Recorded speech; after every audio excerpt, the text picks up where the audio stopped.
My name is David Wilkins. I'm a citizen of the lovely nation of North Carolina.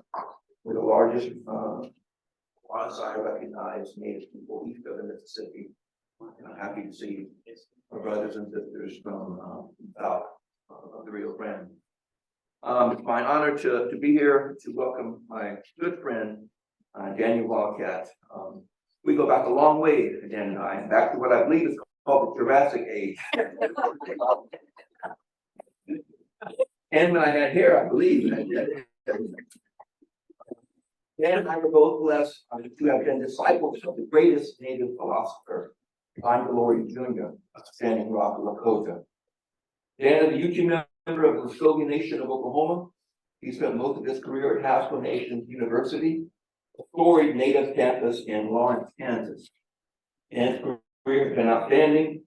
He received his PhD from the University of Missouri at Kansas City in interdisciplinary studies. In 1994, he partnered with the Hazardous Substance Research Center at Kansas State University to create the Haskell Environmental Research Center, the acronym HERS Center, and subsequently started the HERS Summer Undergraduate Internship Program with KU professor Dr. Joanne Nagel. In 2013, he was Gordon Russell Visiting Professor of Native American Studies at Dartmouth College. He's currently the principal investigator of a $20 million 5-year NSF-funded proposal project to develop the Rising Voices Changing Coast Research Hub at Haskell. And I expect we'll hear a little bit about that during this talk. It's a fantastic project that he is the leader of. Despite the full weight of heavy teaching load and holding many administrative posts, including a stint as acting president in Haskell, Dan found time to produce some wonderful scholarship. His books include Power and Place, Indian Education in America, that he co-authored with Brian DeLorean, Destroying Dogma, Brian DeLorean's Legacy on Intellectual America, with Steve Pavlik. In 2009, he wrote a fantastic book called Red Alert, which ties in exactly with this week's proceedings, Saving the Planet with Indigenous Knowledge. And hot off the press, his latest book is titled Indigenuity, Learning the Lessons of Mother Earth. And that's out right now, I think, Dan, you have right there. Very good, excellent. So please join me in welcoming Dan to you are.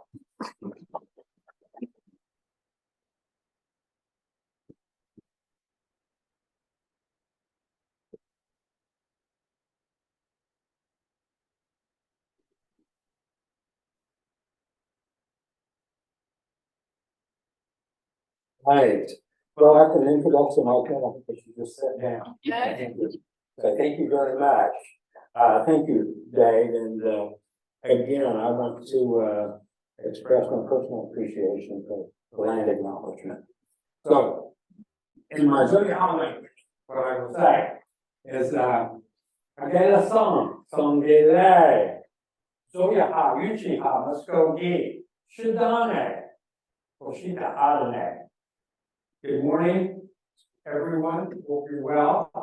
I am a Yuchi, a Zoyaha, a child of the sun, member of the Muskogee Nation, Creek Nation of Oklahoma, and my name is Wildcat.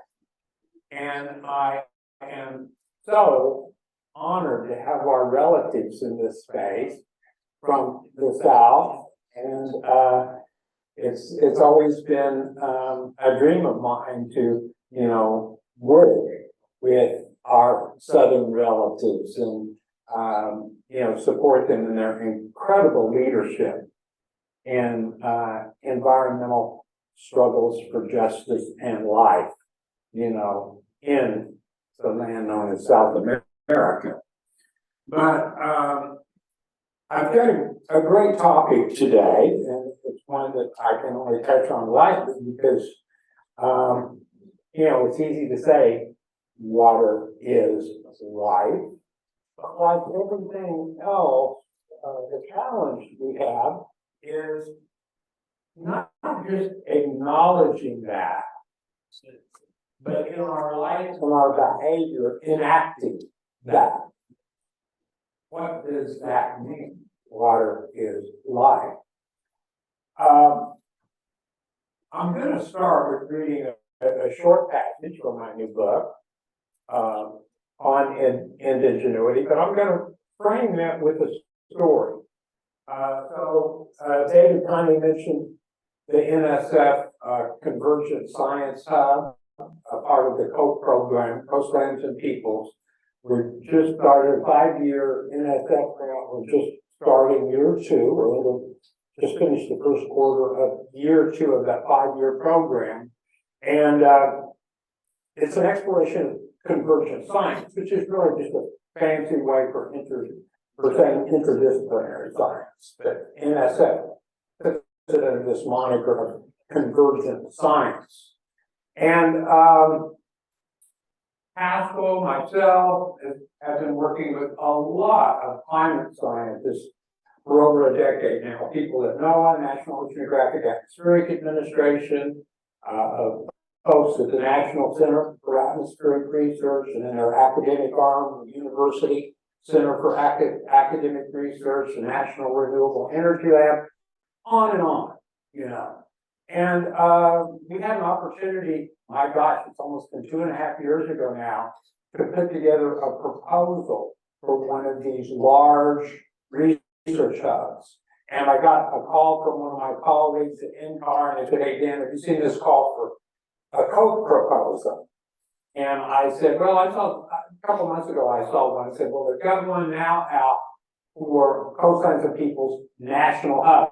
So these aren't local, you're supposed to create a regional or national hub." And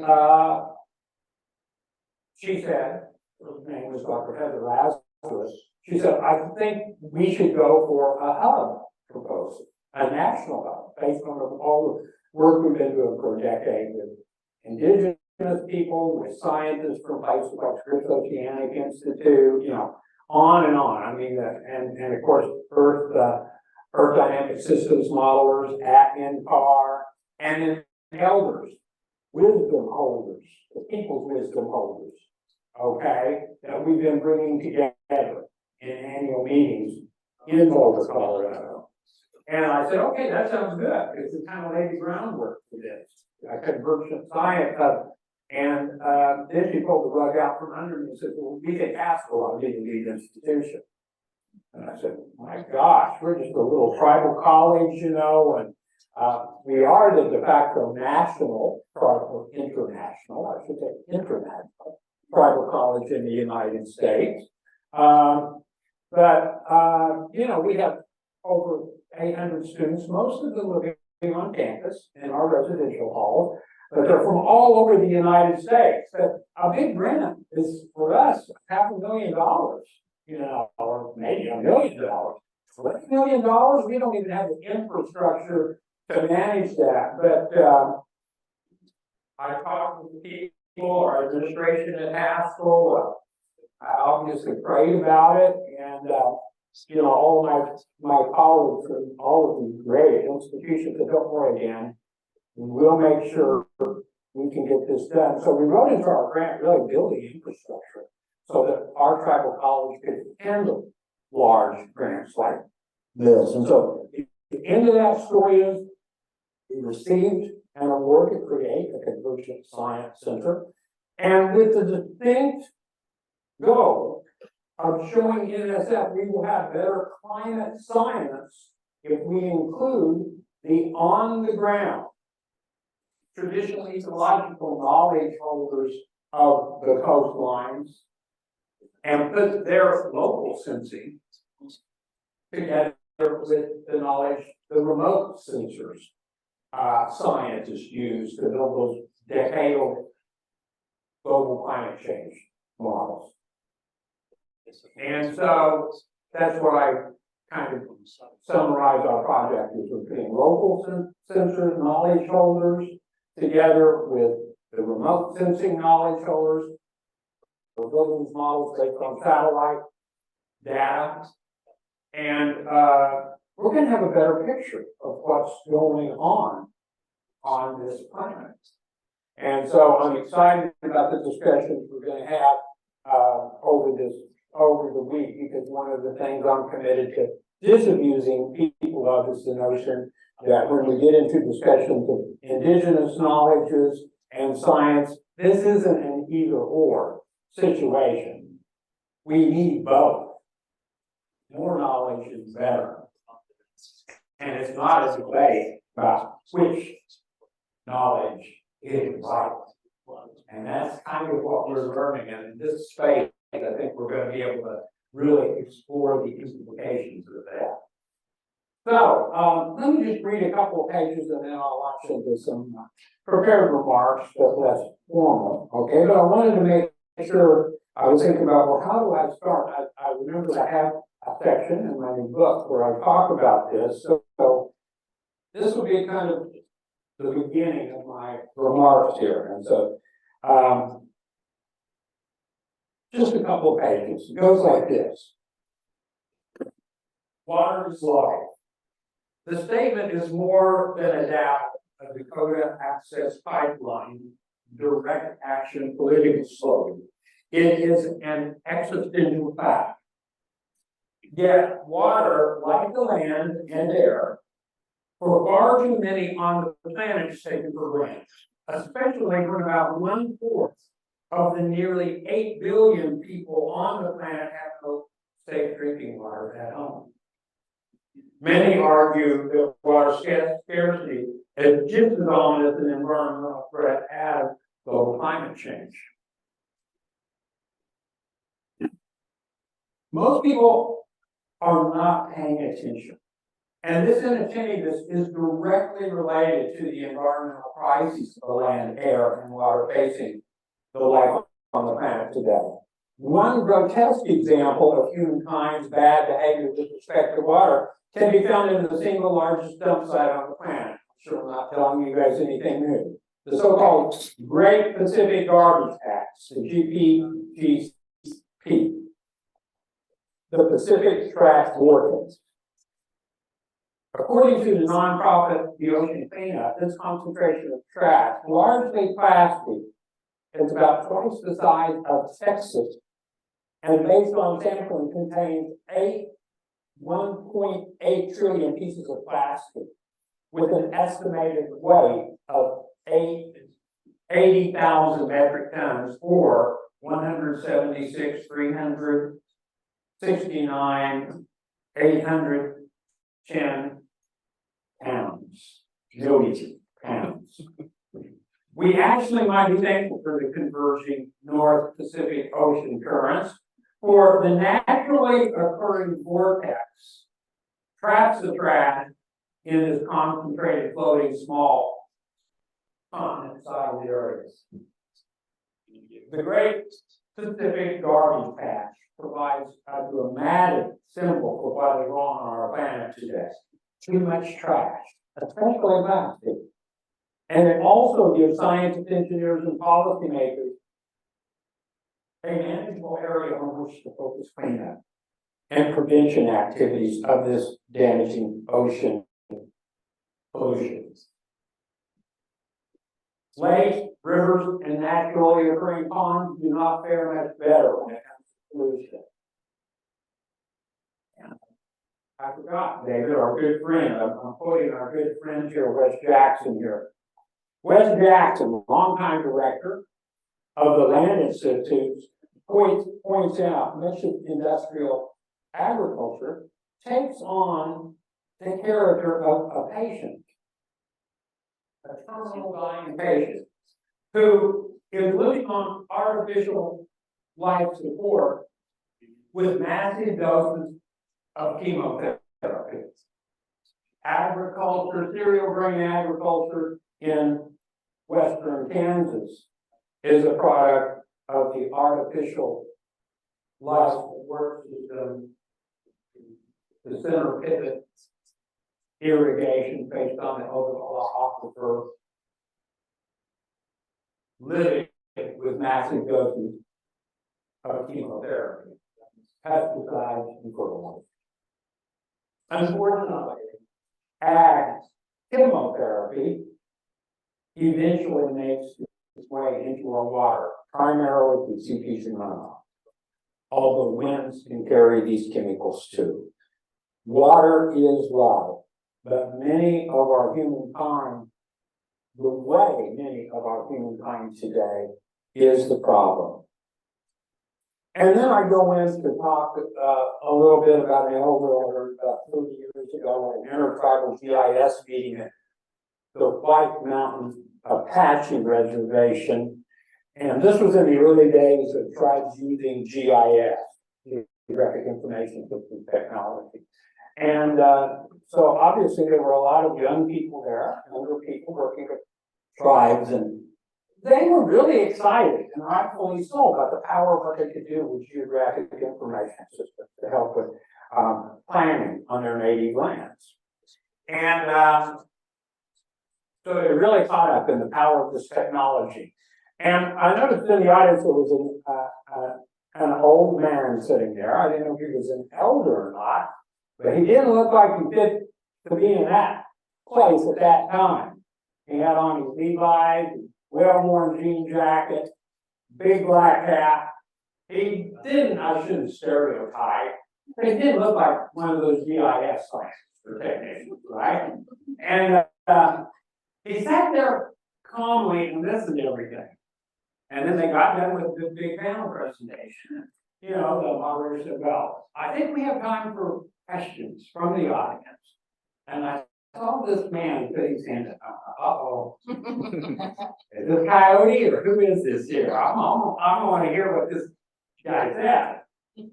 And he stood up, so they recognized him. He stood up slowly and he said, yeah, I have a question. I'm really fascinated because I love your discussion about technology and everything. But he says, could you tell me what the relationship of this technology is to the natural law?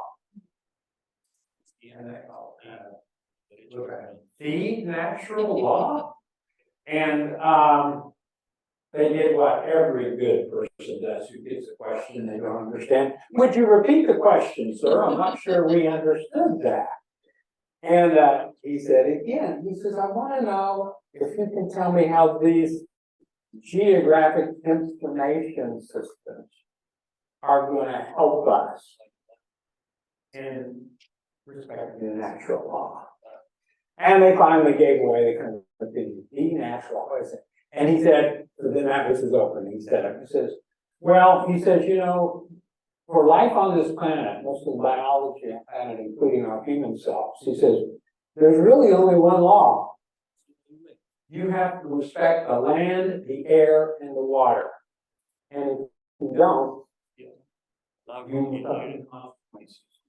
he said, and it's conceivable in a worst case scenario that if humankind continues to act badly, we could receive the death penalty. I had thought about that for 30 years because here was that wisdom. That was that. It was just like this man gets up and he brings down the house. It's dead and quiet, and everyone's going like, "Wow, well, that's where we're at."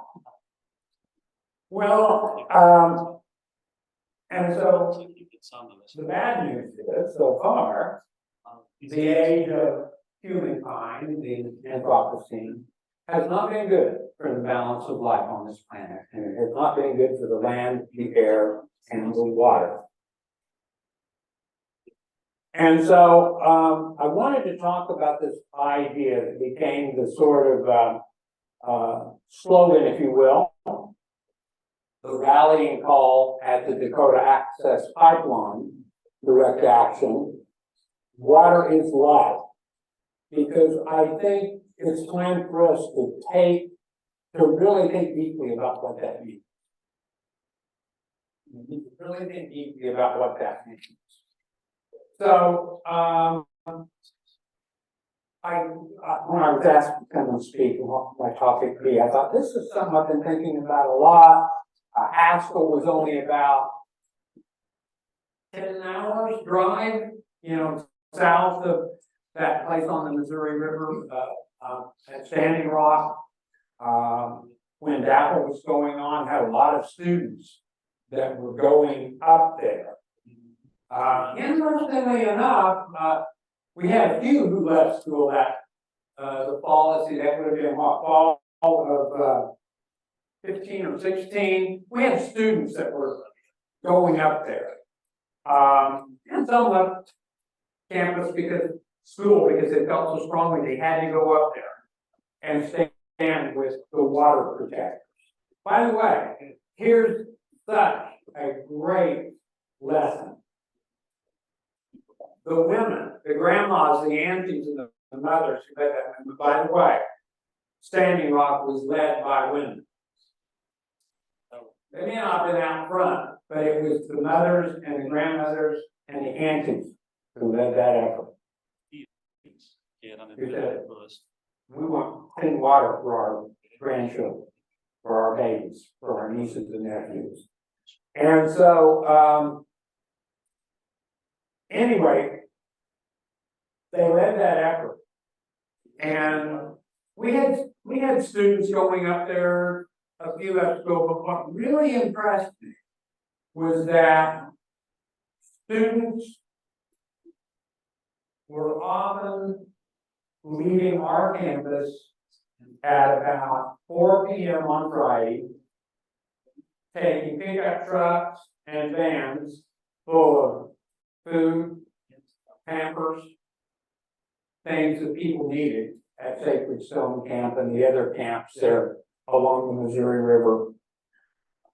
Doing that 10-hour drive up there, staying the weekend, distributing the food, the supplies they brought, jumping in their cars, driving back to Haskell so they could be in classes on Monday morning.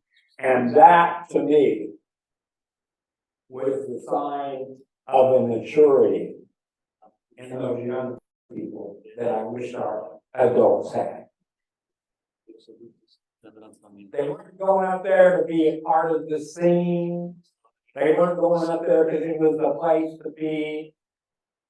They wanted to support the people there, and this was their way to do it. And they knew that they could also, in the long term, better serve their nations by completing their education. I was humbled by those students. And it gave me hope.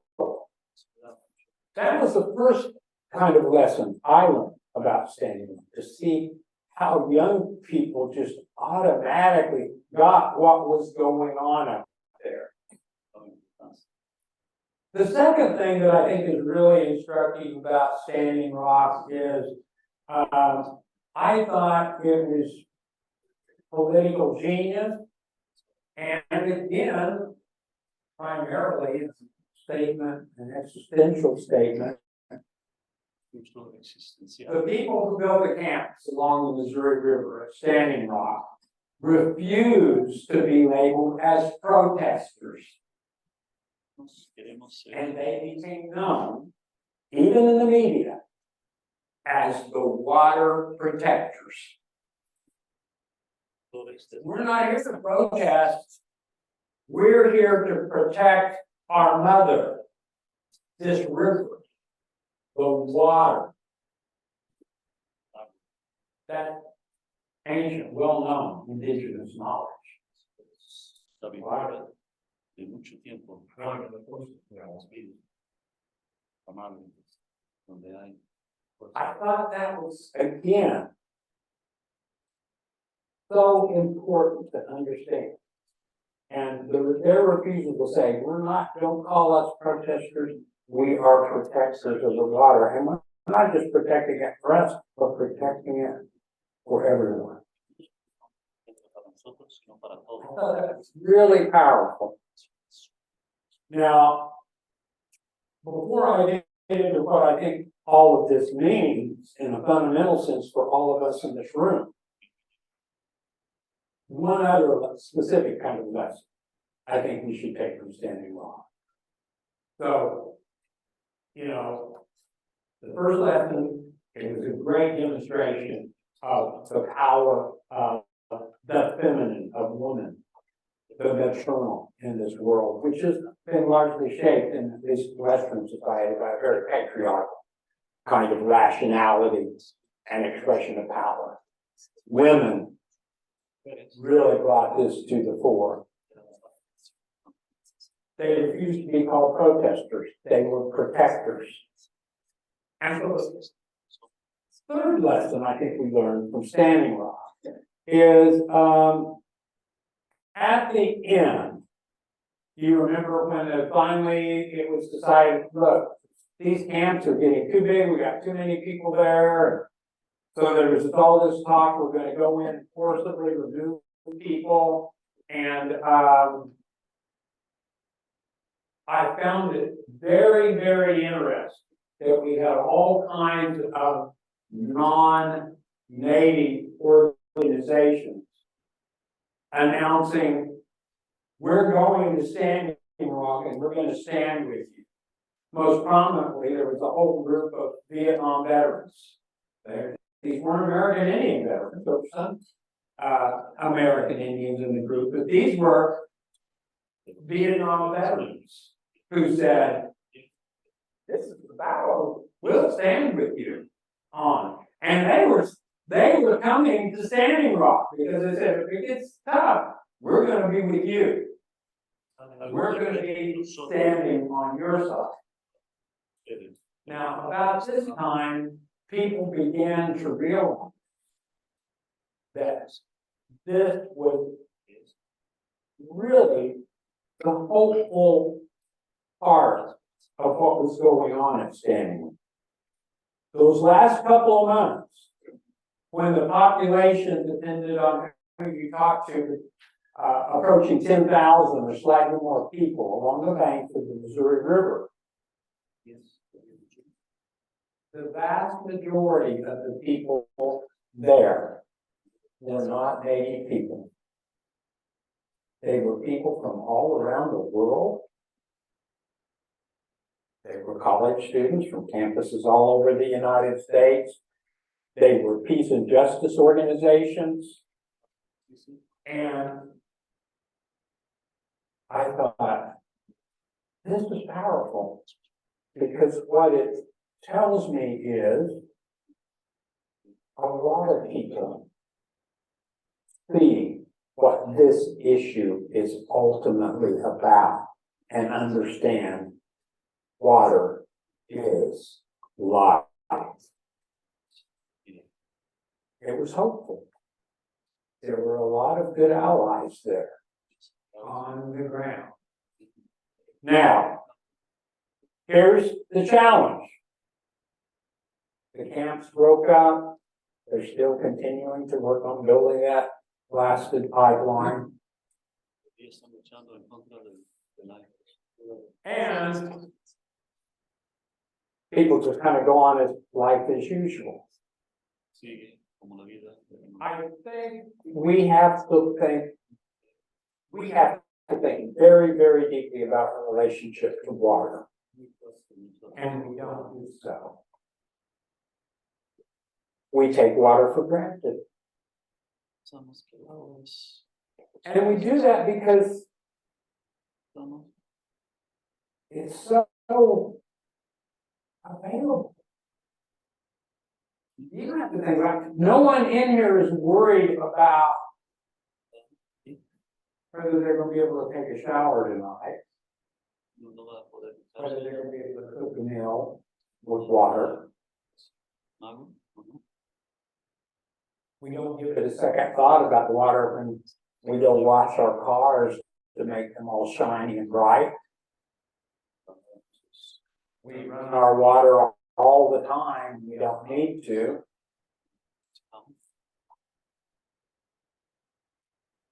And we take it for granted. I think it's time in the deep relationality that many indigenous philosophies and worldviews express for us to rethink our relationship to water in dramatic ways and to no longer take it for granted. Now, how do we do that? There are all kinds of ways we can do it. So I'll tell you a little story. So this Convergent Science Hub that we're leading at Haskell, We're working with Indigenous people in 4 places. The island of, the barrier island of the Chukchi Sea, and the Inupi people of Shishmarok. We're working with our Indigenous relatives on the Gulf Coast of Louisiana. We're working with our Hawaii Native relatives on the Big Island and on the island of Oahu, and we're working with communities in Puerto Rico. Those are our 4 research sites at this point. I just came back 2 weeks ago from Shishmarok Island and the Chukchi Sea. And I learned something there. And it was a reminder, I shouldn't say I learned something. I was reminded of something that I had to really think about when I got home.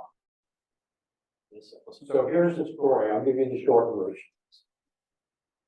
So as my co-I, Dr. Paulette Lynch, and myself made arrangements to visit the island of Shishmarok, and we were going to meet with community groups, elders, leaders there. We always know the protocol, right? You take gifts. So when we got to Anchorage, flew into Anchorage, we decided, okay, let's go to Costco and we'll buy a big container and we'll fill it full of fruit, fresh fruit. They love fresh fruit in that on that subarctic island. It's not something they often have. So we filled it up. That's good. Oranges, apples, bananas, coffee and tea. Filled it up. Coffee, tea, some cookies, some crackers. Filled it up. Put it in there. So that as we met our host, we could make appropriate gifts to acknowledge our thankfulness for them taking the time to meet with us. We knew, we had been told, you've got to take water because there's very little potable water on the island. People don't drink out of a faucet. They literally bring their water to drink. So we were told, bring water. We got so wrapped up in buying all these goodies and stuff, we forgot the most important thing. We didn't get any water for us today. Well, by the time we got back to the room, it's 10 o'clock, and we had just been dropped off. I said, oh, don't sweat it, because we got to fly into Nome, Alaska, on the way to Shishmarok, and we had a long layover, then a 5-hour layover. And I said, don't sweat it, we'll get a case of water in Nome. I'll get a taxi, whatever, we're going to Nome, get a case of water, and then we'll get on our Bering Sea flight and go out to Shishmarok. Well, a case of water in Anchorage was about $7 and change. You guys know it's real case. $7 and some change. Some gentleman, we didn't look like we were from one of the villages apparently in Alaska because some guy overheard us talking and immediately befriended us and said, hey, I have a truck out there, I'm not flying for a while, I'll take you into town. I said, thank you. And so he knew right where to go, took us into town. I go to this store, there's that same, the water came from Costco. They were selling water they had bought at Costco. But guess what? In Nome, Alaska, guess how much that piece of water was? $35. $35. And so we needed to learn. I bought it thinking, boy, I sure wish I bought this water when we were in Anchorage, But, so we get on a flight, we fly into Shishmarok, we're met by our great on-the-ground colleague and for this trip host, Harry Erickson, and he said, you got a little daylight left, why don't you take a walk? The village is 600 people. Fairly small. You can walk around it in 30 minutes, 40 minutes, the village on the island. And he said, we're only about a couple hundred feet from the Shismaroff Market, their general store. He says, why don't you walk over and check out the general store? So I said, great idea. So we walked over, and the first thing I said, I'm gonna check out. Okay? So I'm on the island of Shismaroff. I walk around, go through several aisles. I finally find there's a stack of cases of water. What do you think? It was the same water. It was Costco cases of water that had been flown in, sitting there on the island of Shismaroff. How much did it cost? $55. $55. Water is precious. Drinking water is precious. Water to cook with is precious. And so when I got back that night with Corey and his relatives there who hosted us while we were on the island, I told Corey this story. I said, man, I was shocked. The water over at the Shismaroff General Store was $55. He said that water is precious there, you know. So we were staying with his mother-in-law. Corey's mother was born on the island. He's already, again, one of our researchers working in Shismaroff. And everyone knows him there. He was staying with his mother-in-law, and his mother-in-law fed us while we were there. Met their whole family. It was a beautiful experience. But I told him this story, and he says, yeah. He says, you know what? He says, I was visiting here 3 weeks ago, and I kind of have him. She has one of the largest houses on the village because her late husband, was a carpenter, and he built this magnificent house. They had a big family. So he kind of has, when he comes to God, in his bedroom. And he says, yeah, you know, I was here 3 weeks ago, and when I came the other day before you and Paulette got here, I arrived a day early. He said, I'm unpacking in my room, and my mother-in-law walks in, and she's carrying a plastic bottle, and she says, here, you left this 3 weeks ago, a half full plastic bottle that he left by his bedside, and she said, here, I brought this, you can finish it now. He wasn't going to throw that water away. And she knew he would be back. Here, finish this water, it's precious. I thought, what am I going to do? Well, and my wife had an objective. I don't plan on washing my car ever. I mean, it's a car, it's metal. I'm not going to wash it. And I don't have a automatic sprinkler system set in my yard, so I have to start looking at some, you know, different kinds of landscaping, you know, a more permaculture kind of landscape and stuff.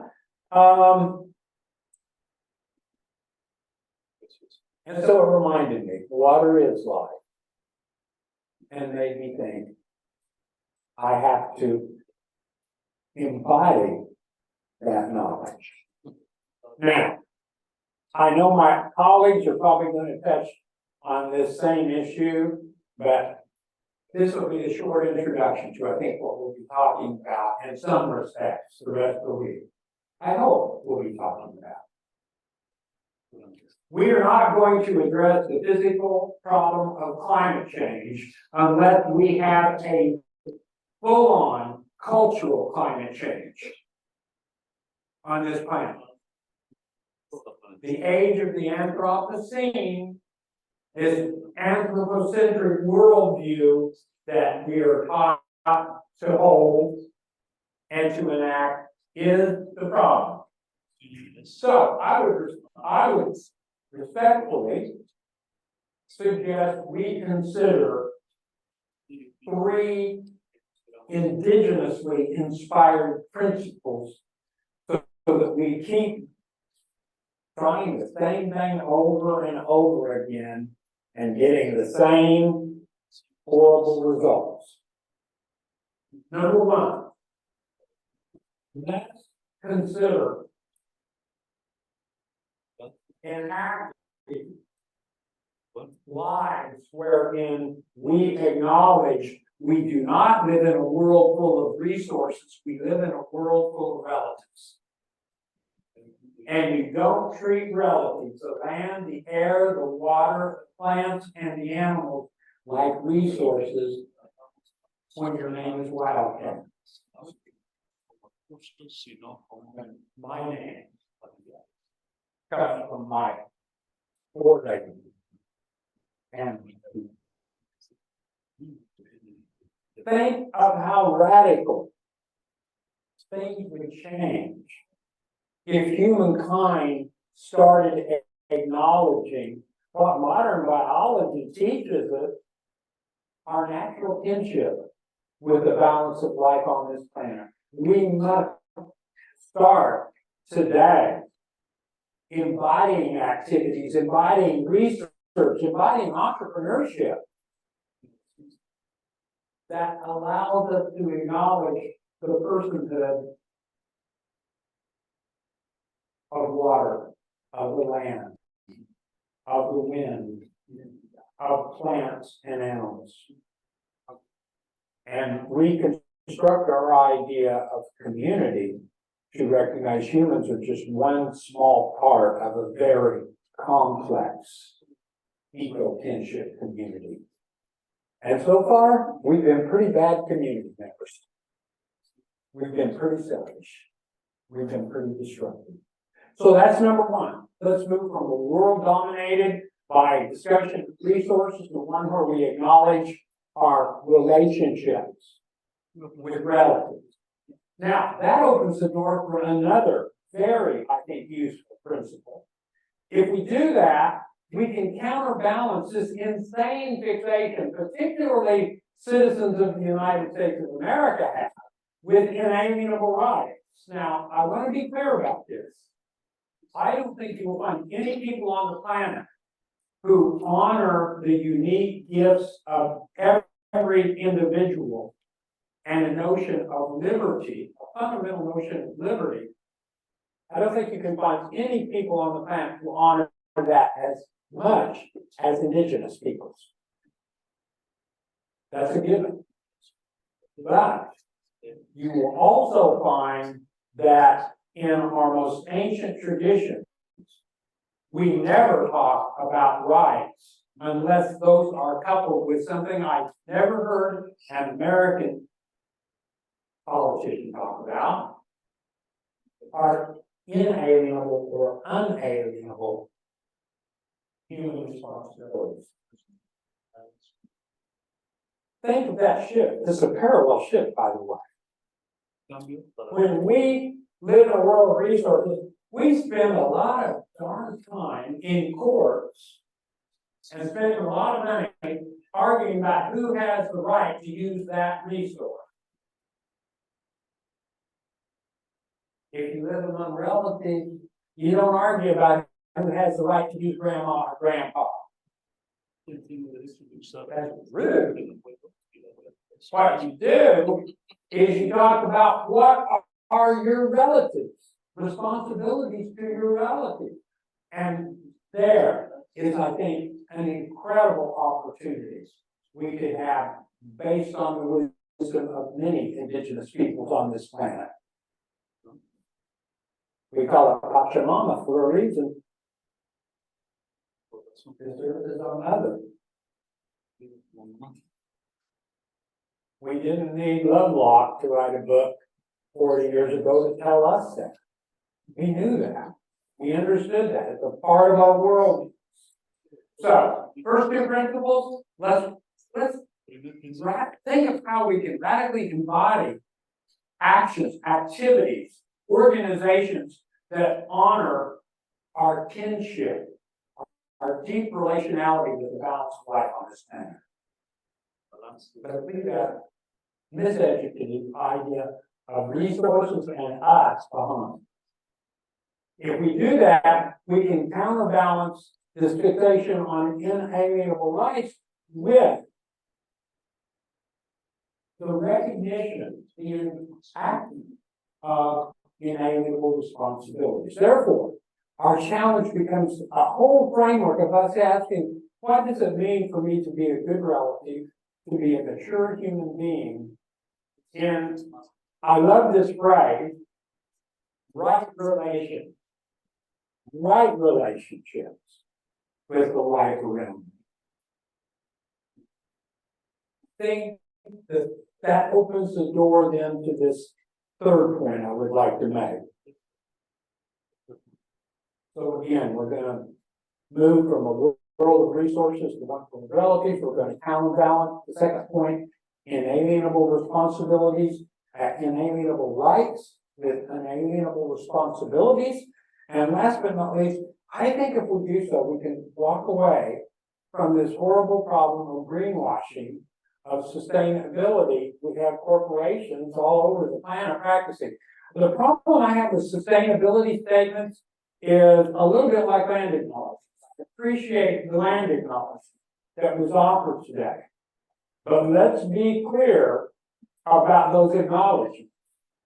And I really appreciate the spirit in which it was offered today. But the challenge is this.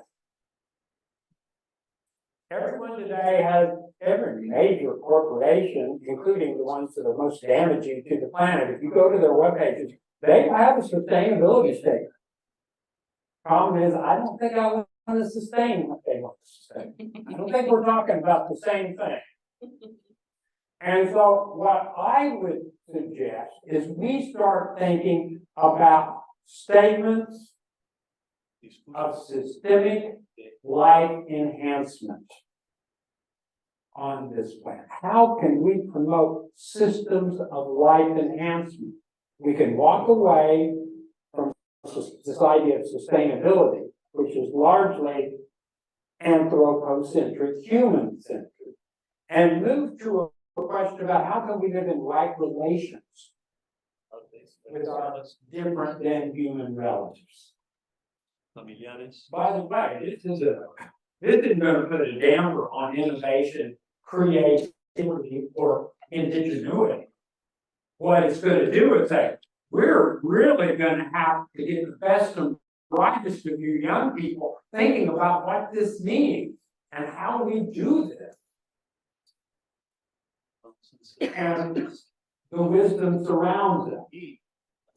I'll close with this point. Water is life.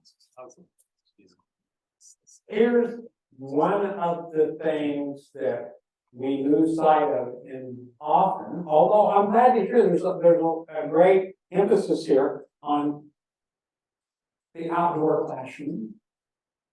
And what we need more than ever is to rebuild our direct experiential relationships with the most ancient teachers we have on the planet, and they're not human relatives. They are plant relatives, they are animal relatives, they are water relatives, who in my Zoya traditions are teachers. But you've got to be out of doors to learn what they can teach you. I know my brothers and sisters from the South could speak volumes about this with us, and I hope they will share it when they get the opportunity to.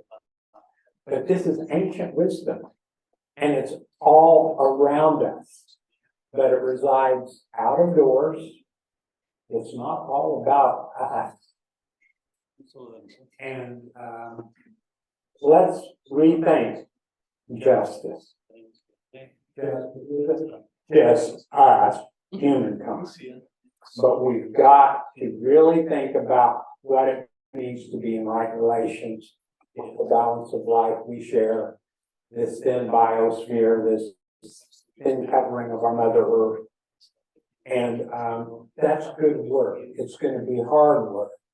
But I think, to be honest, we need a new lens. We need a cultural climate change if we're going to address the physical climate change that we are now facing.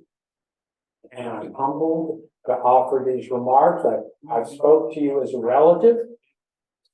So, if I've misspoken, I welcome you to raise your hand and correct me, because I expect you to be a good relative. And that's what good relatives do. So I welcome questions, comments, and so I'm going to stop there. I probably used up too much time to even have time for questions and comments. But if we have time, I'd welcome those. Okay? Comments, questions. Thank you very much. Come back. Come back.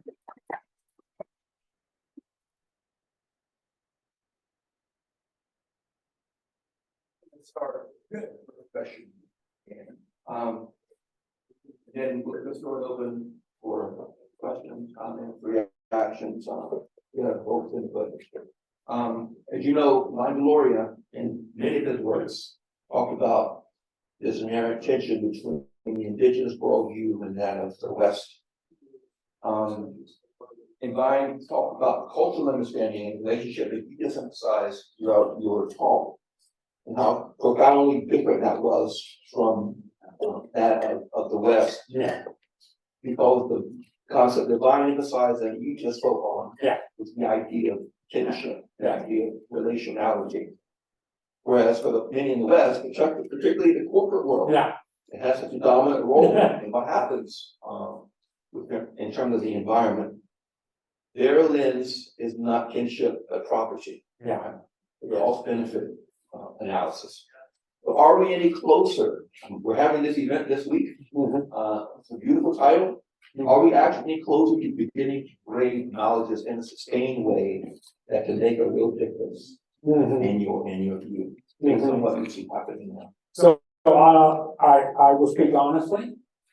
I am cautiously hopeful, but right now we are living in a very dangerous time, ladies and gentlemen, because here I am, like David, like mine, with people like David Orr, and our other guest speakers. I'm sure we're promoting a different sense of kinship and relationality with creation. We've got to work on our relationship with our own humankind. Think of how horrible our behavior has been, even amongst our own kind. We are living in dangerous times. And here we are saying, oh, you've got to extend your notion of kinship to plants and animals. We got people that have just, other ways, and sometimes neighbors. We don't understand each other. We can't have healthy relationships. So I want to say, I'm cautiously hopeful because I do think, I'm going to put this in a context that will resonate with some of you it won't. We're seeing the fourth generation of Indigenous students who really followed that first generation. I call them the university educated Indian. And Scott Momaday, Vine Deloria, Browning Pipe Stem, Dr. Henrietta Mann, that's first generation. They went to the universities, they got those credentials, and then they started writing about this collision of culture. David and I are the second generation. We're part of those people who had the blessing to work with, to study with these giants. People like Vine Deloria Jr. and Scott Momaday, Browning Pipestem, the Echo Hawks at NARV, all of these really, that first generation. Now we get the second generation. And now David and I are in a situation where, I'm saying, now that I've been at Haskell for almost 4 decades, not surprisingly, I increasingly have students who come up and tell me, oh, Dr. Wildcat, Mom told me to tell you hi, she took your class. Oh my God.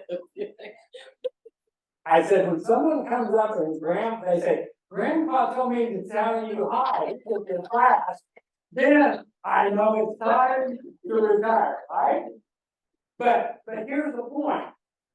Some of their parents, people like Dr. Paulette Lyncher, people like Michelle Montgomery, they were our students. That's the third generation.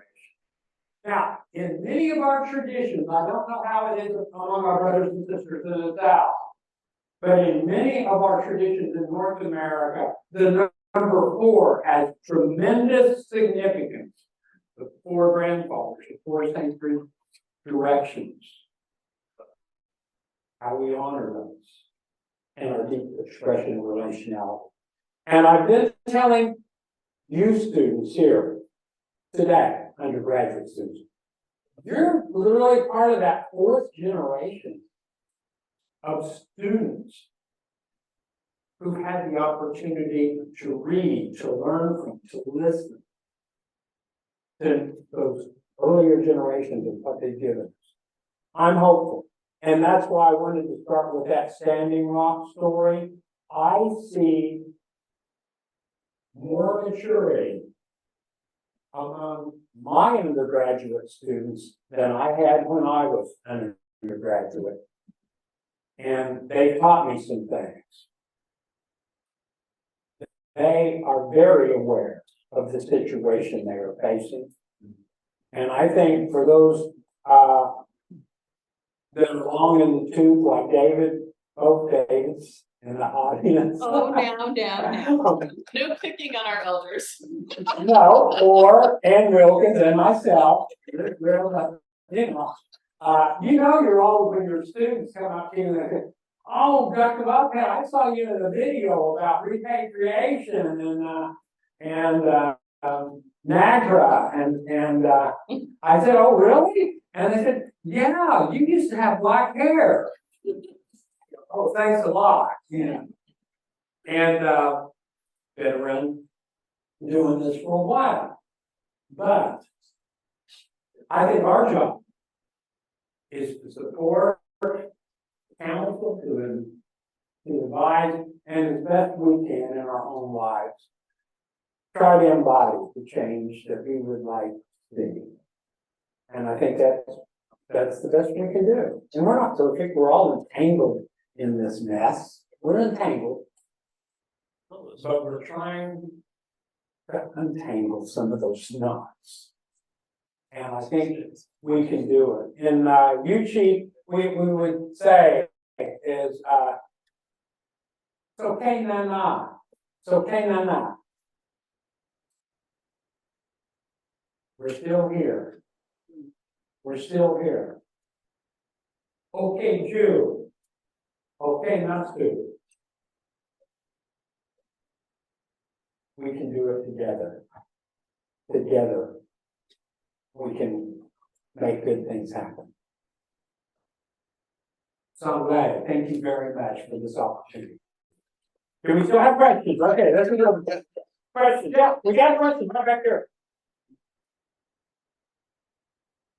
Thank you, David, for your comments, and I'm particularly struck by your story of gifting, and I was wondering through that experience, when you reflect on it, what kind of gifts would you bring to this community? What kind of gifts would, if I were going where? I'm going to go back there again. What would be the first thing that would give this community if you reflect on your experience? Well, I'd probably have to do some homework, and find out what that place was like that I was visiting. So I had the advantage of knowing a little bit about Aotearoa and having people on the ground there tell me. So I think the important thing is the gift, but I think the gift that, and I know this will probably sound like a platitude, but at a certain point, there's a reason platitudes are platitudes, because there's some basic kernel of truth there. So whatever physical gifts, material gifts I was going to bring, I'd have to do some homework of the place I was visiting, right? I need to know that place. But the best gift I can give is the willingness to listen, to learn, and to be attentive. We don't really underplay the value of just paying attention.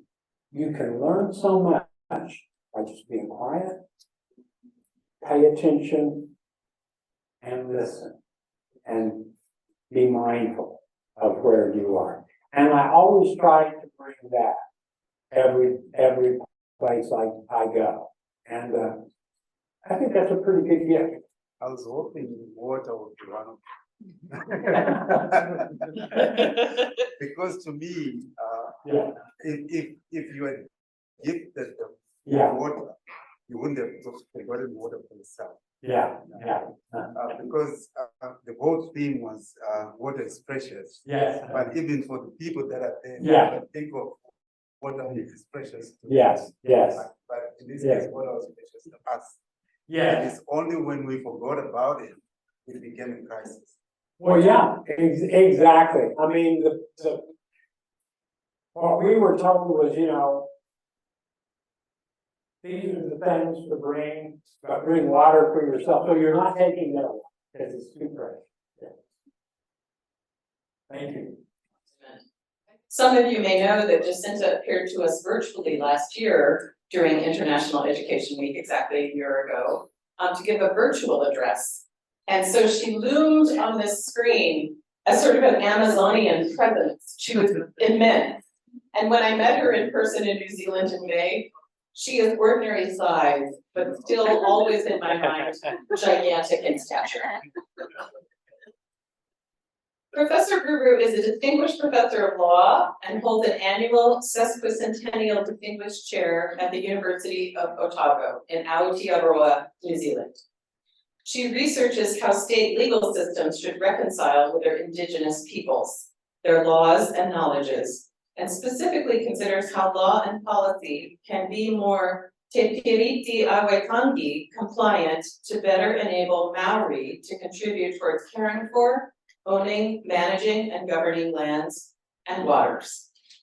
Her work has advanced options, including legal personality of the environment, which was her topic last year when she was with us virtually, and creating a bi-jural legal education. Her published work on Indigenous rights and the environment is groundbreaking and has been recognized at the university, national, and international level. She has research collaborations around the world, and in 2024, Newcastle University in the United Kingdom will award Professor Ruru an honorary Doctor of Law. Jacinta, it was wonderful to have you with us virtually last year, and even better to have you here in person. Welcome to Richmond, and we're eager to hear your talk. I am the river is me.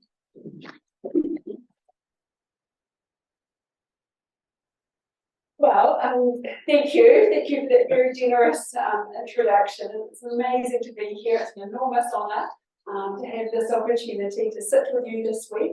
I thank you and I welcome this chance to share and dream of positive collaboration for sustainability and inherently just futures, where we all, including Indigenous peoples and our ancestors, can clearly be seen, known and heard, and where we all in response listen, care and act.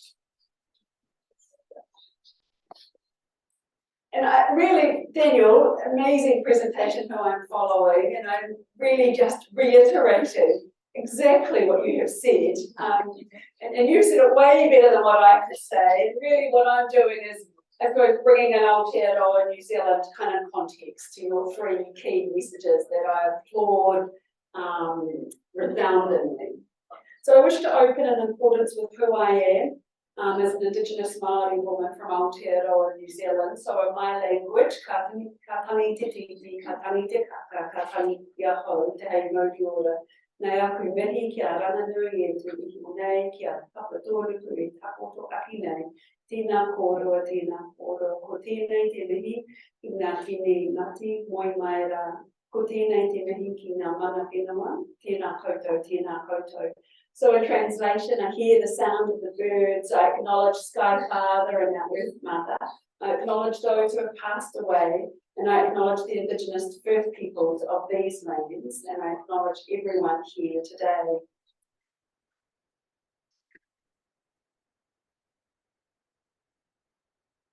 So ko wai o, or who am I? So I come from Aotearoa, New Zealand, and this is not really a very correct genital. This is not a very correct representation of Aotearoa, New Zealand. I've made the North Island really big and the South Island a lot smaller. So it's not really the other way around. My tribal lands are up here in the middle part, up here, and Rokawa and Ngāti Ranganui. And in our language, this ko wai o is who are you? I thought it was very relevant to our conversation today, because why means who, but it also means water. And so literally we're asking, who are your waters? Where do you come from? We're not really interested in what your name is. We're interested in where you come from, who are your rivers. And our language, our Māori language, has all of these constant reminders of our relationship, our kinship with the lands and the waters. And so just for example, as a group of families, we would say we are a hapu, so a group of families, sub-tribe is a hapu, but that's also the same word that's used to be pregnant. And then whenua is our land, but it's also the placenta of the child that is buried in the whenua. So the whenua returns to the whenua.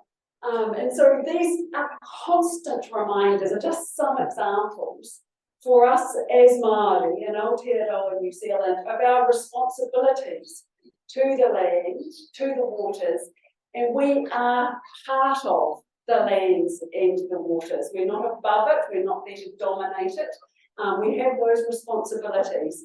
So I thought I would just share that briefly. And I come from Te Ao Māori, the Māori world, where we have all these incredible rich stories. So Otago is the tallest mountain in New Zealand, and is known as Mount Cook in English after Captain James Cook.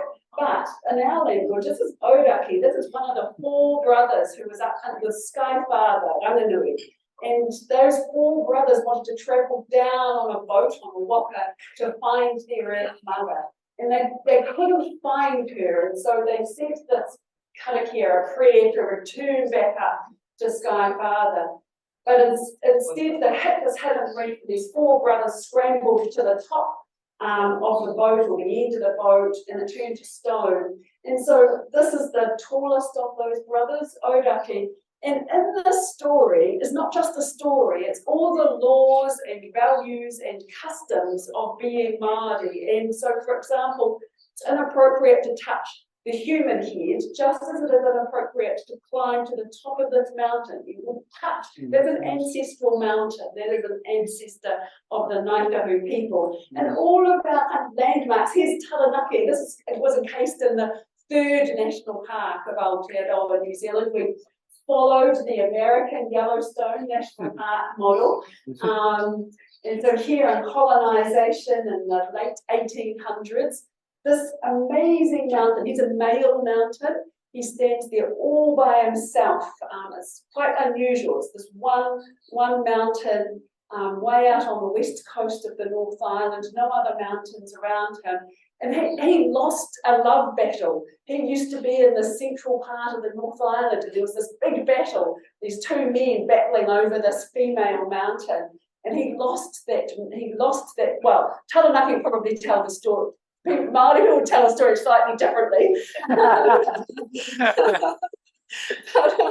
One of the stories is that he loses that battle. And so he is banished off over to the west coast, all on his own, and as part of his travels, carves through the Whanganui River. And the Whanganui River is our 3rd longest river in New Zealand.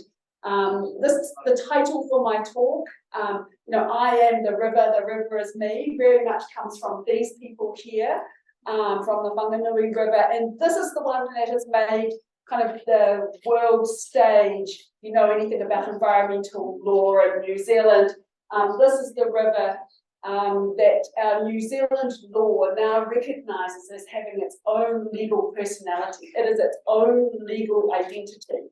Yeah, it's quite amazing.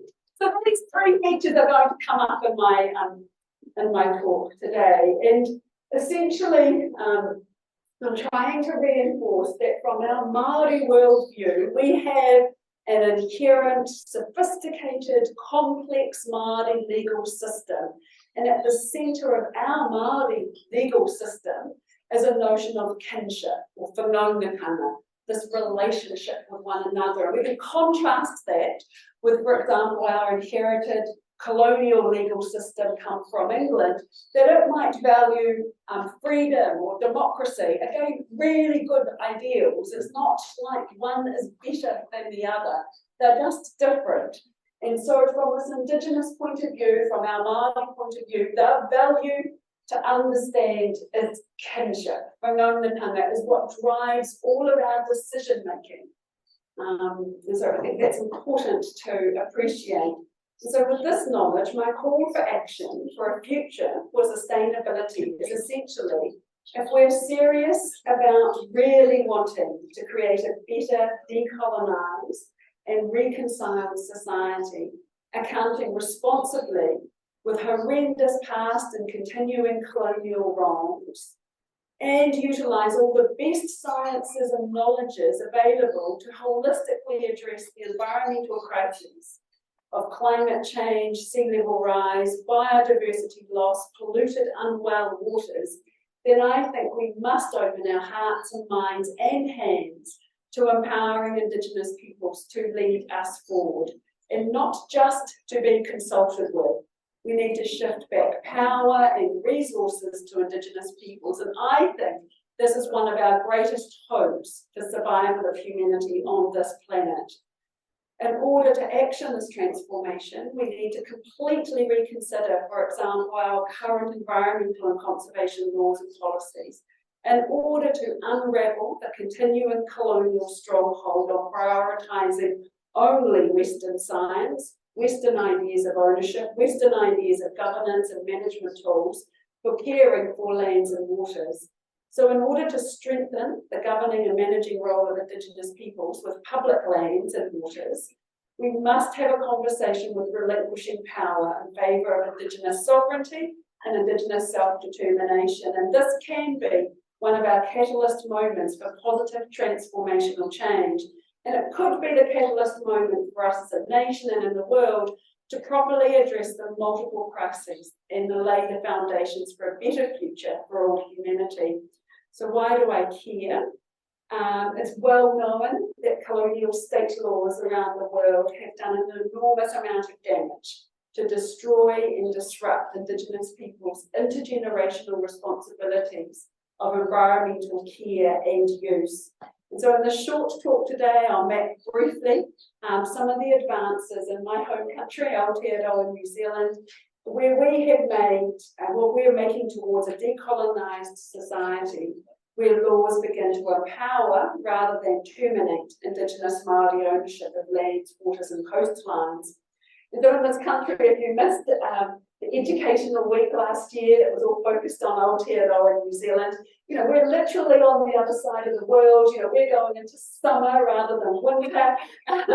We're an island country in the South Pacific, a total population of just over 5 million people, first discovered by Māori, and later colonised by the British in 1840, and there was a signing of the nations, and that signing contract is called our Treaty of Waitangi.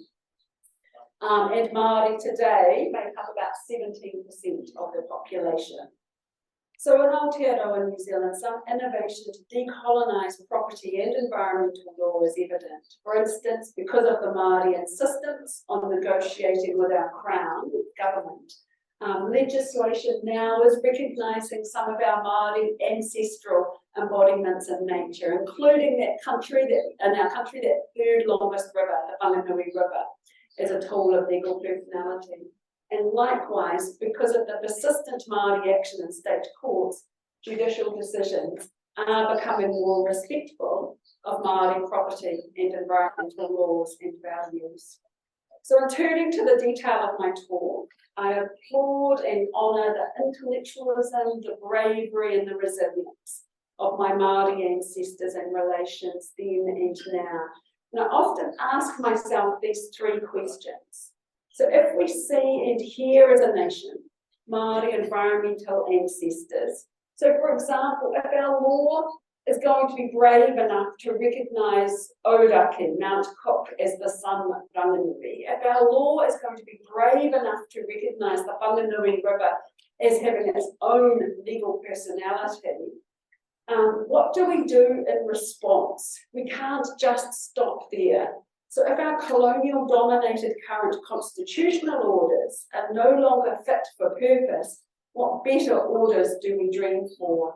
And how do we seek to make right for the rules for our country to enable well-being into the future?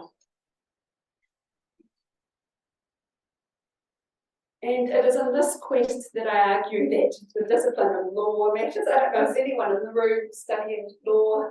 I might be on my own. No.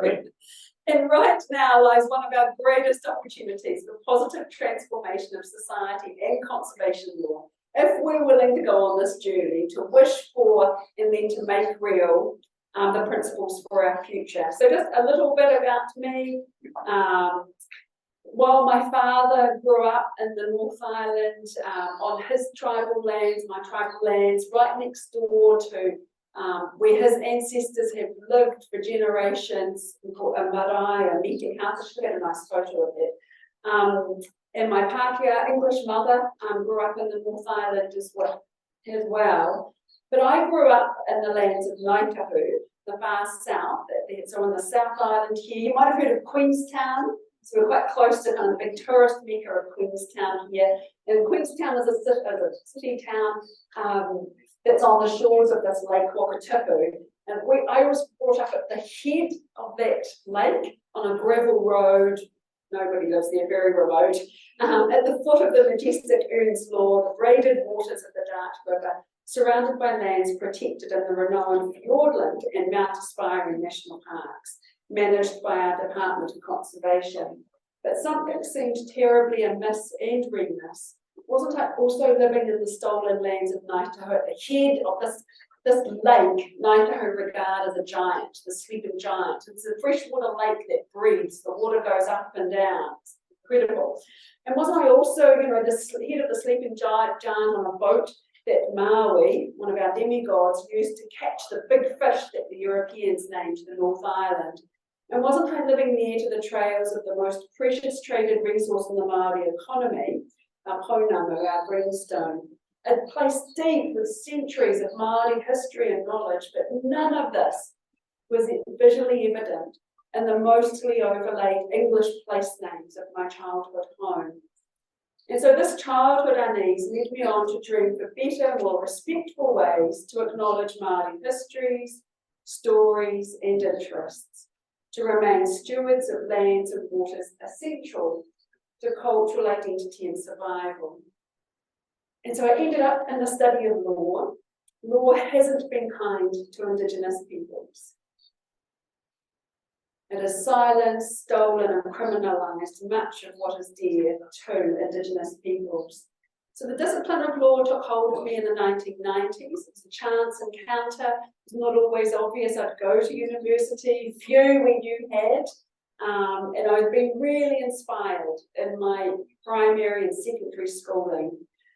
This changed in year 11, so I was about 15, and it was for the first time in all of my schooling that a teacher had put in front of me some work by a Māori author. So the first time we had been asked to read a short story or a work of a novel or literature by a Māori person. And this was a huge change moment for me. It's Whittier Demaina's work. We just celebrated a couple of weeks ago his 50 years of writing and publishing. It's incredible.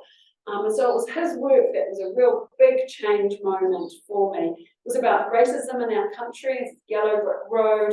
It's a very cool story about a Māori family on a road trip. And the car breaks down and no one helps them, and all the cars drive past and no one helps this Māori family.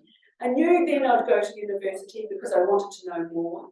I thought then my career would be in documentary making to better understand colonial injustice in our society, but once I found the study of law, I was hooked. So I liked how I could build an argument to support a cause, to be heard in a forum that had to seriously consider it, the cause.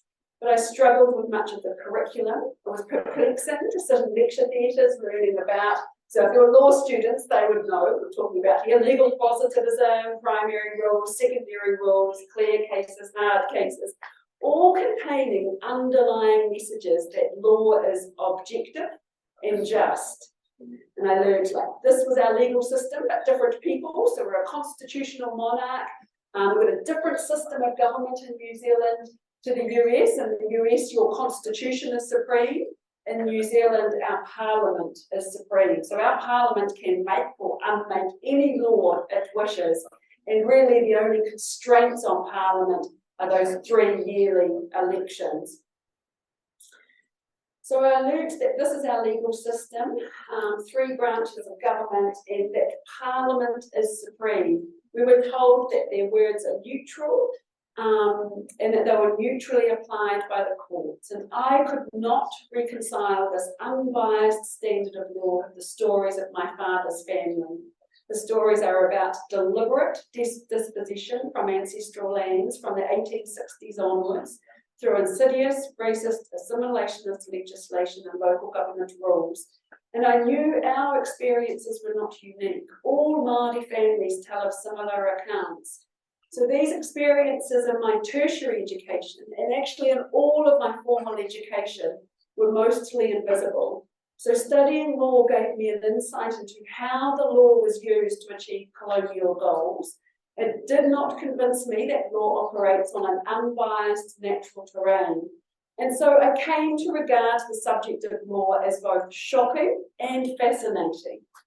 So hundreds of years ago, the Europeans dreamed up their desire to expand across empires, across salt waters.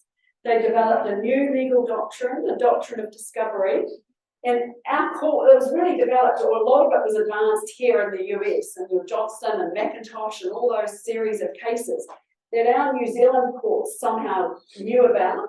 This is like in the 1840s, and we're citing all this American jurisprudence around discovery. So it holds that the European countries can gain sovereignty of another's lands on the basis of first discovery, even if there are other people living there. And so I think this is one of the greatest examples, disastrous examples, of the magic of law. The Europeans made up the law to suit their desire to expand their control of the world order. And it happened then, and it still continues. But if law is this powerful, and law can do anything, what now do we want it to do? And I think knowing that law is biased, we then have the agency, everyone in the room, we have agency to make real our dreams in both a practical and a constitutional manner. So from 1840, Māori were purposely alienated from the care of significant natural resources, even prominent ancestral treasures, such as our tallest mountain, is Otago again, Mount Cook, the son of our Sky Father. They were not exempt from this exclusionary take-all stance of the Crown. The mountain came under Crown ownership and management in the 19th century, along with most of our lands and waters. And importantly, 1/3 of New Zealand is in the conservationist state, so is in public ownership. This is a model that we took from the United States, that Yellowstone model of the national park, and we took it up with gusto in New Zealand, the colonialists. And so 1/3 of our country is in public ownership. Māori connectedness to our lands has been seriously disrupted in the last 200 years, and the deliberate colonial disruption manifests in physical, spiritual, cultural loss. But we've never forgotten, and we've never given up hope for our flourishing futures. And if I would recall the words of one of our much loved Māori poets, Hone Tūwhare, and if I don't have video connection, I was going to, you're going to hear him, you're going to have to hear me instead, read this poem. So I'm going to read one of his poems. It's called Papa Tua Nuku, which is our Earth Mother. And he wrote this in the 1970s. So we are stroking, caressing the spine of the land.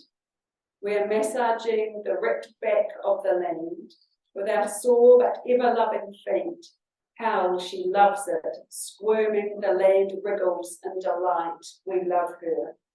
And he's writing this on a march from the top of the North Island to Wellington, where Māori, led by a Māori woman, named Bena Cooper, the king of our standing rock and the notion of woman, they are walking basically barefoot from the top of the country down to Wellington, where our government is, with this not one more acre of Māori land.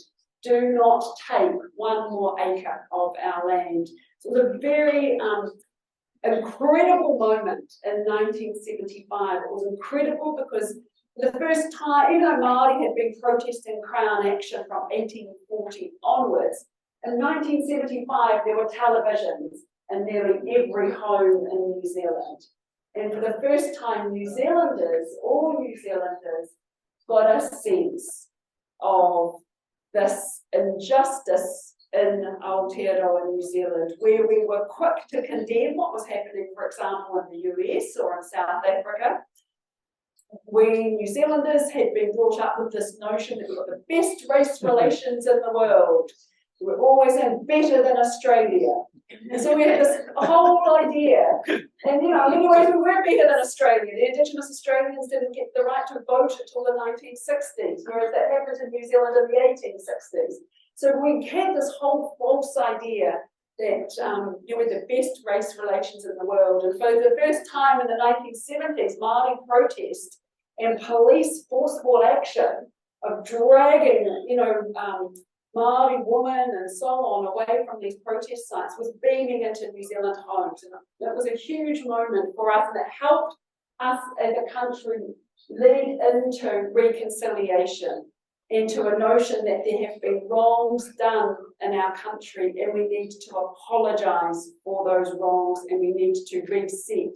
And so New Zealand from 1975, with the establishment of a permanent commission of inquiry, our Waitangi Tribunal, has been hearing from Māori about how the Crown has breached our Treaty of Waitangi, has all these colonial wrongs. Again, if I had internet, you'll be able to see these two very quick little moments. They're only like 30 seconds each, but they show the history of our country in a really powerful way. And here, just trying to, Treaty of Waitangi, and these settlements, so our government has been settling these historical settlements. And there's like this, not all New Zealanders are supportive of these treaty settlements. There's kind of a notion that it's a gravy train, that it's this notion of the lawyers all getting rich and Māori now getting all this money. So a whole lot of money is being returned to Māori. But in actual fact, it's only a tiny amount. And this graph here is trying to show that, like, this is government spending, and the amount of money that's gone back to Māori and these apologies, it's just this tiny, tiny little amount here, trying to put it into perspective for us as a country.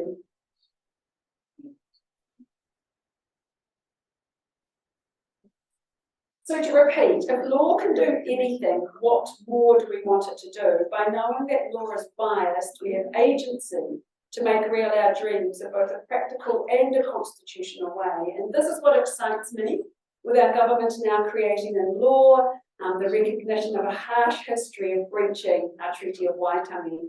In the 20 or so years of modern reconciling law, and at the tail end of all our historical apologies, we now have national laws that recognise Indigenous ancestors as legal persons. So just very briefly, this is Aotearoa again, our tallest mountain. We've got our first settlements in 1998. This law, this legislation recognises Aotearoa as being a an ancestor. So recognises that ancestral kinship relationship, but doesn't actually go any further than that. It's in this law, it states that Ngāi Tahu, so it's owned by the Crown, the mountain's owned by the Crown, and that the Crown will gift the mountain back to Ngāi Tahu for 7 days. And at the end of those 7 days, Ngāi Tahu must gift the mountain back to the whole country. Ngāi Tahu have not yet actioned that clause in this legislation that's more than 20 years old.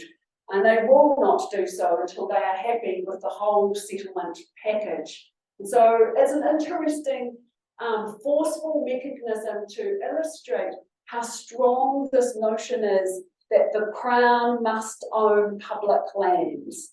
The Crown must hold on to the control and management of these lands for the purportedly for the public interest. It's a very strong component. And we were only able to come up or disrupt or displace that Crown ownership notion here with the legal personality idea. So if you don't know about the legal personality idea, it came from the US, Christopher Stone, this whole idea that trees should have standing in our courts. And so, and also we use this notion of legal personality in law anyway. So boats or ships for commercial or commercial companies, they can have legal personality.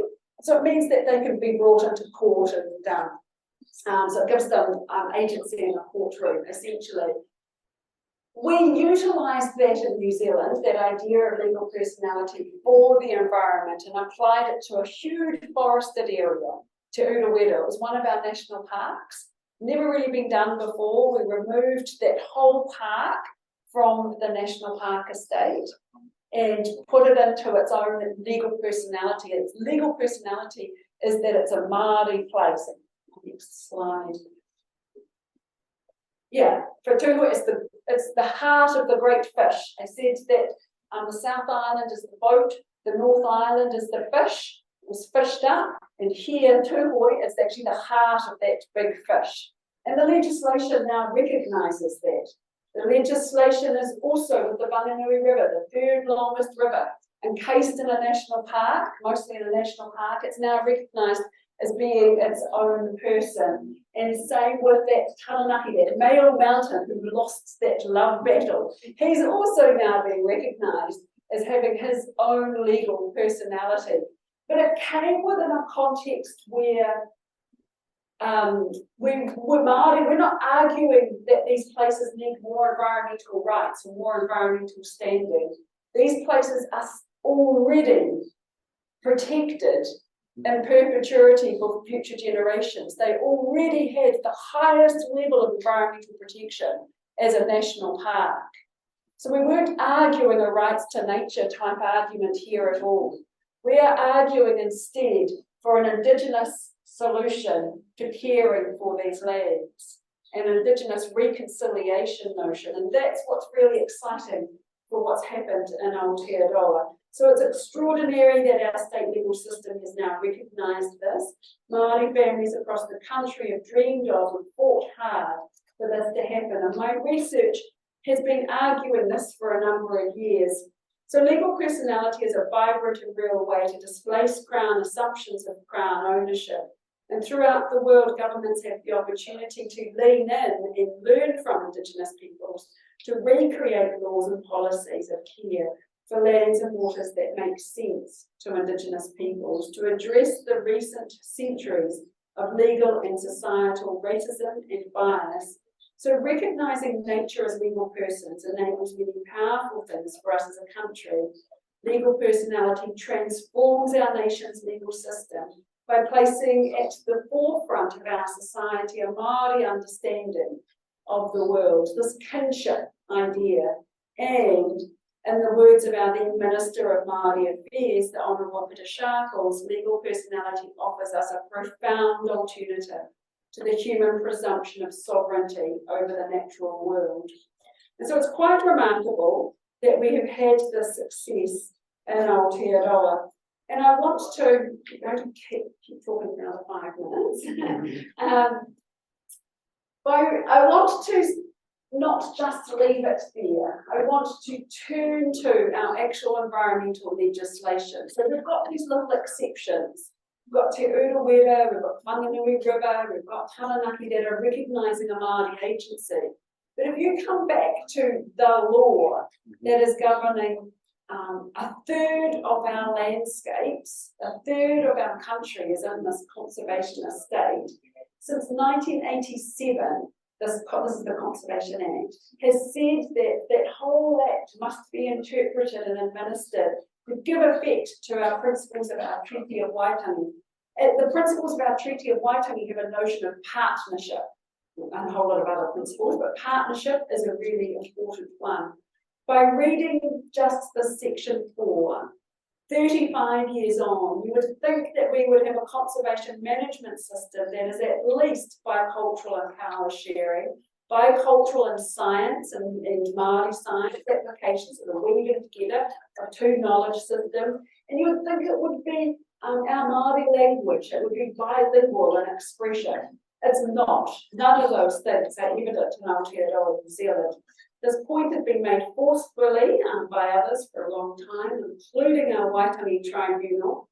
So our Waitangi Tribunal said 10 years ago, the Department of Conservation must be looking for partnership opportunities in everything that it does. Opportunities to share power with Māori should be a core performance indicator for the department, rather than the exceptional outcome driven by those Treaty of Waitangi settlements. So what is the problem? The inherent problem that we are coming up against is how we are defining conservation, or how we are defining sustainability. This preservation and protection, at the heart of how we care for our public lands, is this notion that humans are above nature, that we are dominating for nature. And this whole preservation and protection, this removal of people from the lands and the waters, is inherently at the base, I believe, of some of the tangled issues in our country, where biodiversity decline, our threatened native species, it is at an all-time high. So something is fundamentally not working. Why is it not working? We look at our conservation legislation. Let's look at the dates. This is all our conservation legislation. It's all been enacted. This is the law that's still in place today. We've still got law that was enacted in the 1800s. It's all been driven by principles and philosophies coming out from colonial England. And we need to be brave about bringing forward in an interweaved way our Māori knowledges in with the best sciences and the best knowledge for today, so we can create something that's fit for purpose for today.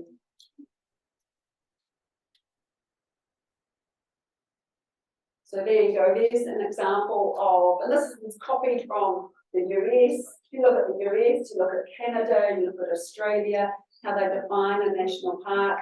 It's all very similar. So here in New Zealand, this is our National Parks Act, and I don't dispute any of this. This land is beautiful land.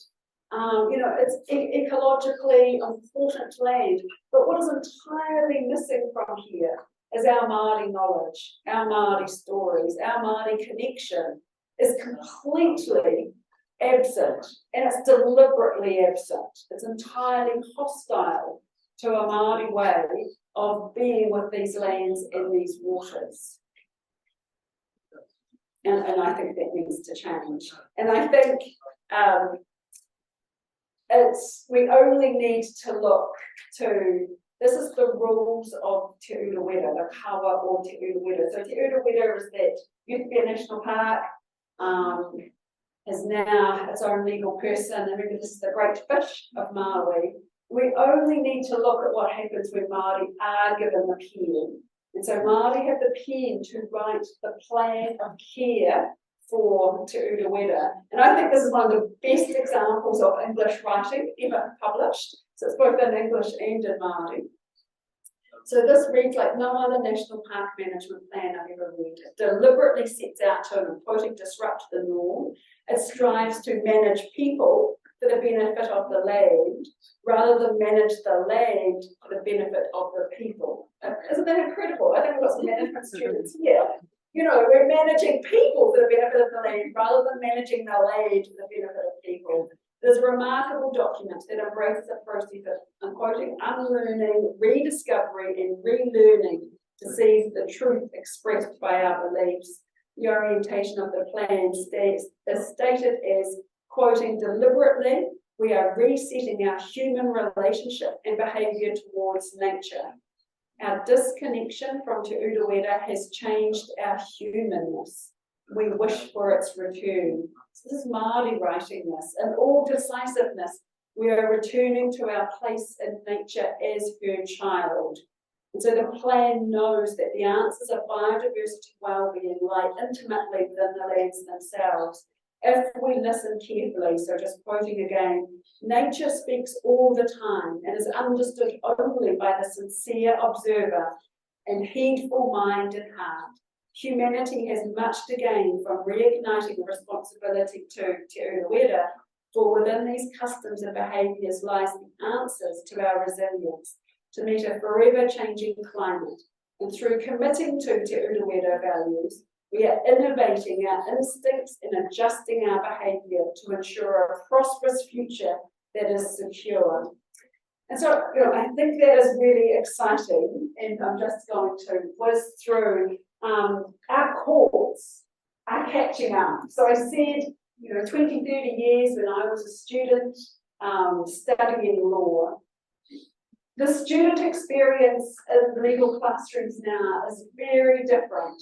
And our courts and our parliament are catching up to a Māori way of understanding the world. And so this is one of our high court, and this is just, I think this is 2021.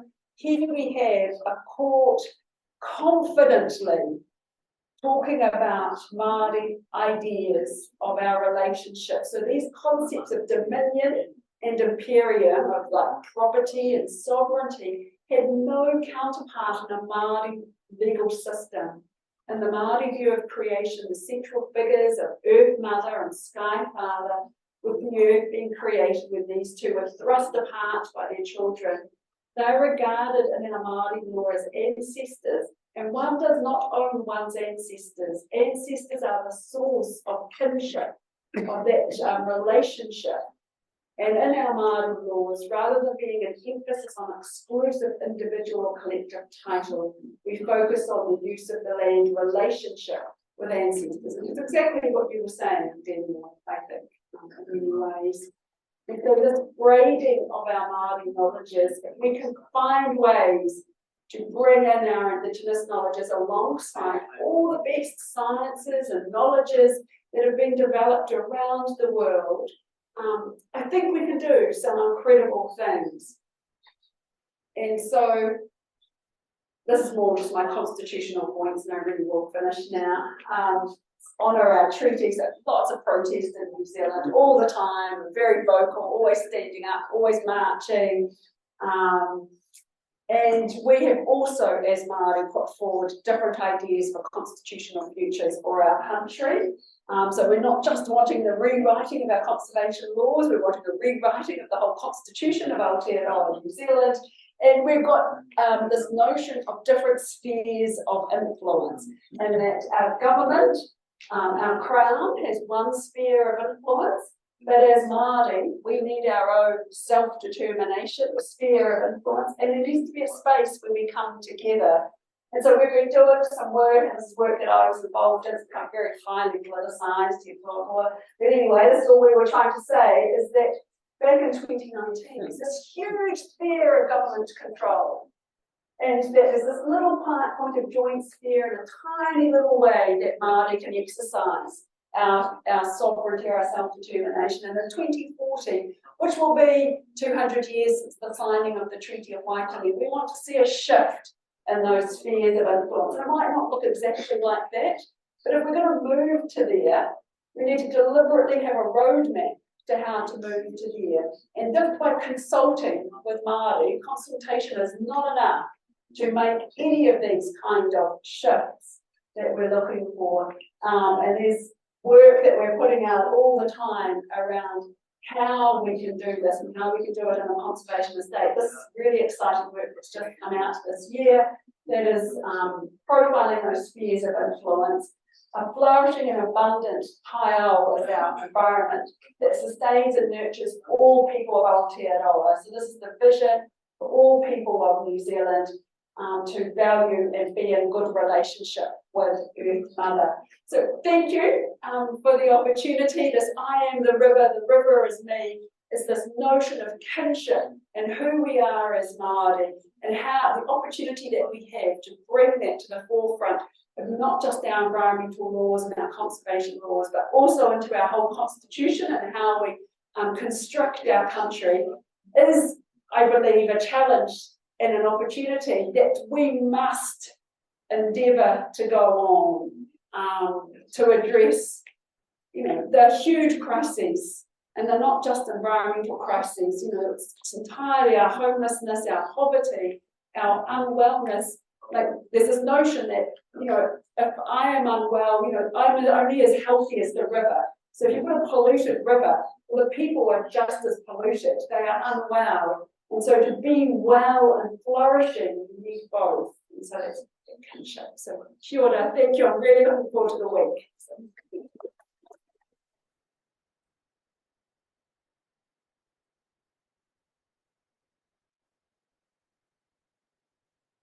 Thank you very much, Jacinta. That was a beautiful and powerful talk, and it combined really well with what Dan had to say. I'm teaching a class this semester that I have two of my students here in law on native rights and sovereignty. And we watched a documentary last week, I believe it was, called In the Light of Reverence. That focuses on 3 sacred sites of Indigenous peoples that are being overwhelmed by all these outside forces, a lot of which you talked about.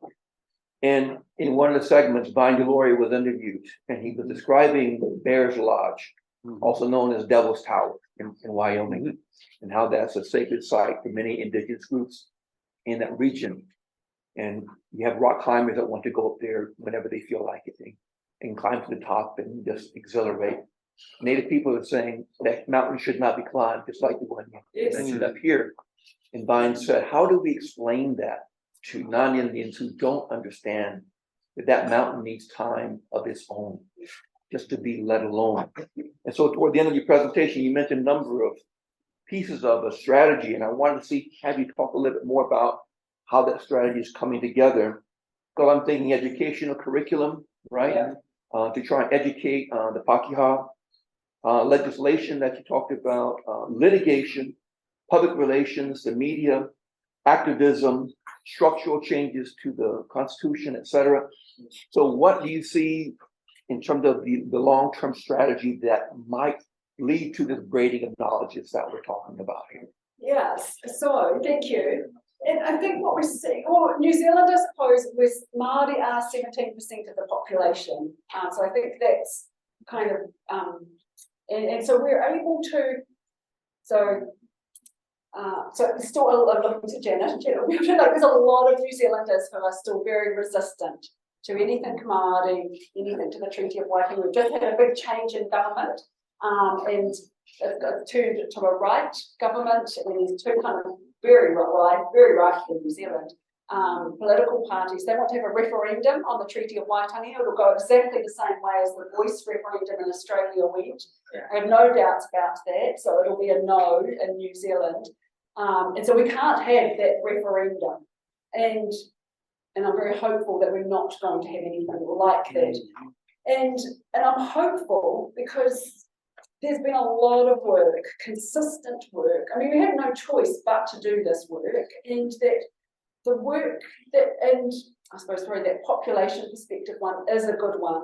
So we can talk about, you might be resistant to this now, but your grandchildren are most likely going to be Māori. We are a fast growing population. Māori are going to be 40% of the population by 2040. So we can talk about it from the grandchildren. You want the best for your grandchildren. We all want the best for our grandchildren. And so trying to really put it into that personal, but also into that really positive perspective. And we've just got some incredibly charismatic, incredible people leading now. So we've got now one Māori on our top court, on our Supreme Court. And so that's making, and he's very charismatic, and he has the guitar and loves people, and he's bring people along with him. And he's making change. There are a whole lot of different people in different places doing that kind of incredible work. So we now have more Māori in our courts as judges. That's very new. We have work that we've got.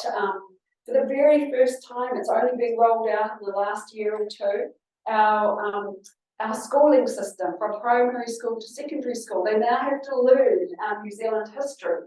This is very new. Our school students, we would know more about America and England than what we would know about our own history in New Zealand. So this is very new, and our teaching profession is mostly, I think, really supportive of this idea of teaching our history in New Zealand, in New Zealand, so history of New Zealand.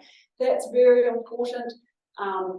Work that we've been leading, for example, if you come and study law now in New Zealand, we've now got a recognition, and the courts are recognising it, and Parliament recognises it, is that our Māori law is not L-O-R-E, it is law, L-A-N. We have our own sophisticated, complex Māori legal system, and there's recognition at the courts and Parliament level that that is our first laws of our country.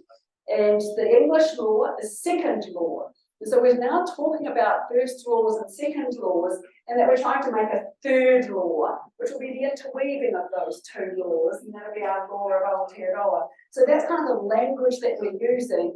And so from 2025, there's a Council of Legal Education that dictates the curriculum for all law students across all our law schools. And all students from 2025 must learn about Māori laws, and all of the compulsory papers, like, for those law students here, you've got jurisprudence and torts and property and criminal and contract. You have to learn the Māori way of understanding contract law or property law. So these huge education shifts are making some really big inroads. And it's going alongside the big constitutional work that we're trying to do.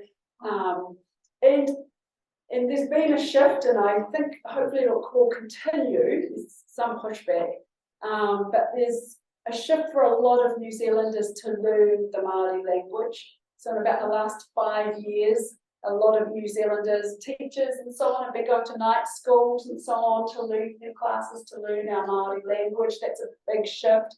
You're now starting to see government departments with bilingual names, but although the new political parties who are coming into power, they want all that removed. So it's, none of the change is certain, but we're certainly moving towards our notion of reconciliation. And amongst a society with incredible crises, we are losing all of our native species, so our biodiversity crisis is huge. Our sea level rise is massive. These big climate-induced storms that are hitting our country now and damaging our infrastructure are massive. So we're certainly living in climate change in Aotearoa, New Zealand.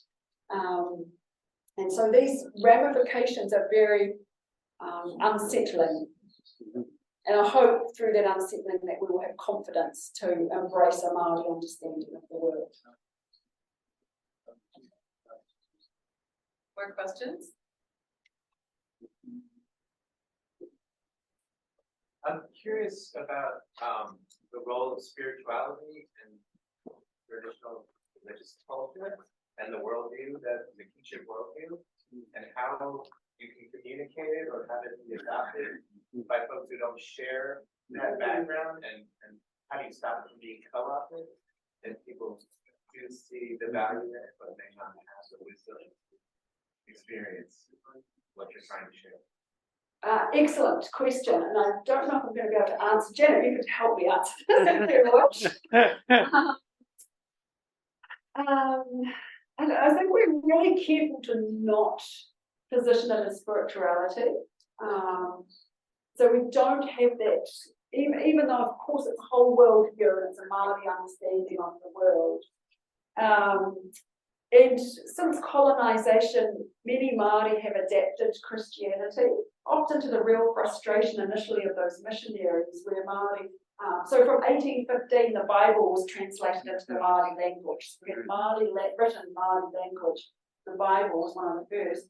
One of the big frustrations to those missionaries coming in is that Māori, we had all our gods, we've got, God of the sea, and God of the forest and so on, and they just adapted in these other gods, these Christian gods. So it wasn't that we got rid of our own gods, it was just this bringing in, and so it was kind of a comfort with all these different gods. And so Christianity has played an important part in for Māori.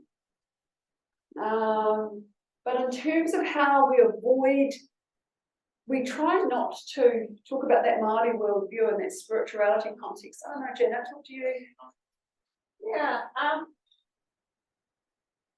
I suppose where I see spirituality sort of, I suppose, crossing over into the Pākehā world is in a tangible way, is the very overt adoption by many Pākehā organisations of some of the traditions that open and close events. For example, the karakia, which is a prayer, which is often linking to the place and the people of that place, acknowledgements of people of that place, and often also some of the traditions of relationality within meetings that just talking about. So it's kind of a shifting or adoption of some spiritual practices into the Pākehā world, or that kind of the Western part of society that respects the spiritual nature of Māori society.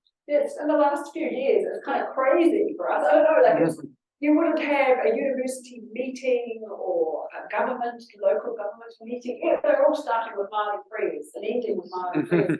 And I would now start my lectures with a Māori prayer and finish with a Māori prayer. But I'm also very careful to say that this is really a moment of mindfulness. And it's a moment, it's a real moment of connection. And you can read and use this as a moment for however you wish. But that idea of opening and closing now in a Māori way has become quite quickly in the last few years very much the norm.